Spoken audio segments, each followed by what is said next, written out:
Tilinglarda qağdak ajoyib o'xshaydi-ku. Ko'nglingiz ochiqni tatib turdi, lekin nima ishni bilmagan chaqlaringizni itib yeyish intayin mas qildi.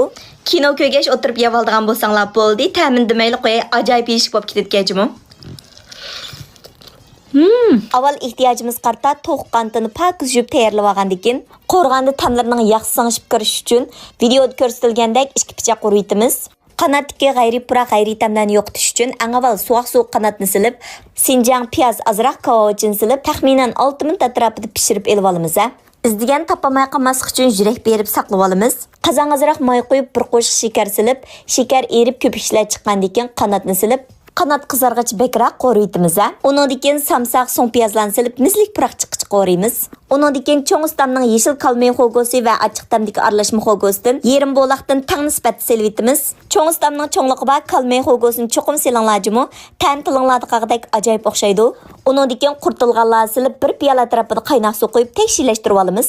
Bunaqa vaqtimizda xo'goning ta'mi qanatga texmi yaxshi singib kiralaydi. Eng oxirida azroq tuz, zira, loz uni silib, ishkilashtirib lam taqsiga olsanglar bo'ldi. Mushunda o'xshitib bir taqsi ochiq qanat qo'rib uydagilar bilan yeydigan bo'lsangiz, maqtab turib yeb ketadi. O'rganib oldingizmi?